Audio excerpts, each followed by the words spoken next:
Hi friends, welcome to Lavanya great information channel. Friends, நீங்கள் video முதல் முறையாக பார்க்குறதா கண்டிப்பாக சப்ஸ்கிரைப் பண்ணிக்கோங்க. பக்கத்தில் இருக்கிற பெல் ஐக்கனை கிளிக் பண்ணிக்கோங்க. அப்போ தான் நான் போடுற வீடியோ நோட்டிஃபிகேஷன் கொண்டே வரும். ஃப்ரெண்ட்ஸ், வாங்க இப்போ நம்ம வீடியோக்குள்ளே போகலாம்.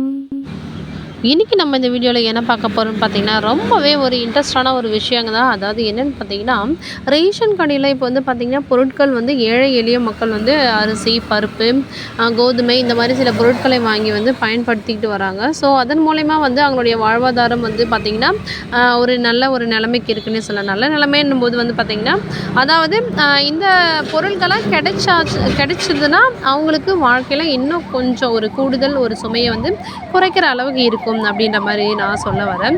ஸோ வந்து பார்த்திங்கன்னா, அதனால் வந்து பார்த்திங்கன்னா ஏழை எளிய மக்கள் வந்து ஆர்வத்தோடு வந்து ரேஷன் கடையில் எப்போ அரிசி போடுவாங்க அப்படின்னு சொல்லிட்டு க்யூவில் நின்று வாங்கிட்டு அவங்களுடைய வாழ்வாதாரத்தை வந்து பாதுகாத்துட்டு வராங்க.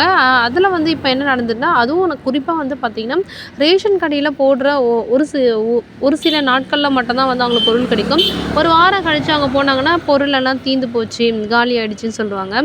ஸோ இந்த டவுட் வந்து நிறைய பேருக்கு இருக்கும். என்னடா இது, நம்மளுக்கான பொருள் வந்து தான் ஒதுக்கியிருக்காங்களே, இவங்க எப்போ வந்தால் என்ன, ஏன் இந்த பொருளெல்லாம் இல்லை, அரிசி இல்லைன்றாங்க, கோதுமை இல்லை, சர்க்கரை இல்லை, இந்த மாதிரி இல்லைன்றாங்களே, எதனால் அப்படின்னு சொல்லி டவுட் வந்திருக்கும். ஸோ அதை என்ன பண்ணுறாங்கன்னு பார்த்தீங்கன்னா, ரேஷன் கடை ஊழியர்கள் வந்து இட்லி போடுறாங்க இல்லையா, இட்லி மாவு அரைக்கிறாங்க இல்லையா, அவங்களுக்கு வந்து சேல் பண்ணிடுறாங்க. ஸோ அவங்களுக்கு வந்து சேல் பண்ணுறதால இவங்களுக்கு ஒரு அமௌண்ட் கிடைக்குது. அது வந்து இவங்களுக்கு யூஸ்ஃபுல்லாக இருக்கிறதால வந்து இந்த மாதிரி இவங்க வந்து அந்த அரிசிகள், பருப்புகள் இது எல்லாத்தையுமே வந்து சேல் பண்ணிடுறாங்க.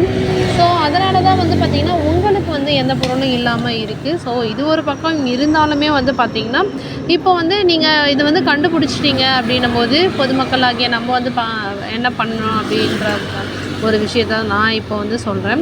அதாவது நம்ம வந்து இப்போ ரேஷன் கடையில் வந்து அரிசிகளை வந்து கடத்துகிறாங்க அப்படின்னு நம்மளுக்கு தெரிஞ்சிச்சுன்னா, உடனே இங்கே பாருங்கள், இந்த நம்பர் கொடுத்துருக்கேன். இந்த நம்பருக்கு வந்து நீங்கள் கால் பண்ணிங்கன்னா புகார்களை வந்து நீங்கள் தெரிவிக்கலாம். புகார்களை தெரிவிச்சிங்கன்னா அவங்க வந்து ஆக்ஷன் எடுப்பாங்க. ஸோ வந்து இந்த மாதிரி முறையில் வந்து நம்மளுடைய பொருட்களை வந்து நம்ம தக்க வச்சுக்கலாம். ஏன்னு வந்து பார்த்திங்கன்னா, இது வந்து நம்ம உதவியாக வந்து பெறல, நம்மளோட உரிமையாக தான் வந்து நம்ம வாங்கிட்டுருக்கோம்.